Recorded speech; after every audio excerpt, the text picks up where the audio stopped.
Hello, Tom Frezza here from the Naval History and Heritage Command with another one of our Artifact Spotlights. This is where we take a look at the timeline of the U.S. Navy and pull out different artifacts and teach you about them. And today we are going to be focusing on the Waves. So what does WAVES stand for? Women Accepted for Voluntary Emergency Services. It was a program that was started in 1942 by the U.S. Navy, and the main purpose behind it was to release officers and men and replace them with women in shore establishments. Most enlisted WAVES worked in jobs traditionally performed by women, such as clerical work, healthcare, and storekeeping. Also, they took over jobs typically held by men in occupations like aviation mechanics, parachute riggers, control tower operators, radio operators, yeomen, and statisticians.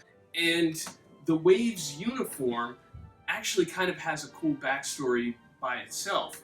At the time, the Assistant Secretary of the Navy, James Forrestal, his wife was a fashion editor for Vogue. When they established the WAVES, she went up to New York to Mainbacher's and asked them if they could design a uniform free of charge. And they did. And the uniforms themselves, I've met and talked with many former WAVES from World War II, and they talked about how much they loved the uniform. It was practical, it functioned very well, and it worked really well too. And the uniform that you see next to me is the regular enlisted blues, where you have the blue button-down shirt underneath, the jacket, of course the kerchief tie, and the skirt, which does have pockets. And in the summer, they had their whites, or they also had a seersucker work dress and jacket that went over the top of the dress. It was very fashionable, and even the cover that you see the mannequin next to me wearing was also considered very fashionable at the time too. And the very top part, which is white right now, is interchangeable with all of the other uniforms that the WAVES were issued. So these uniforms were very popular with the women who served in the WAVES. All of the former WAVES talked about how they loved it.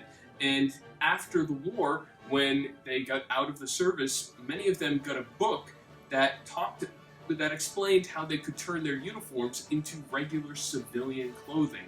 And a lot of them wore their uniforms as civilian clothing because they enjoyed them so much.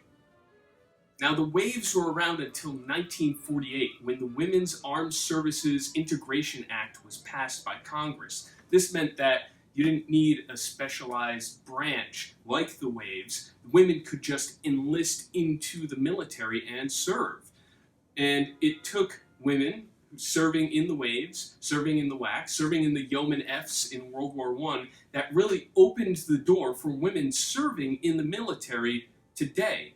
So all of the women serving in the military today can thank the trailblazers like the WAVES. And with that, if you would like more information, please visit the website of the Naval History and Heritage Command, history.navy.mil, and we'll see you at our next Artifact Spotlight.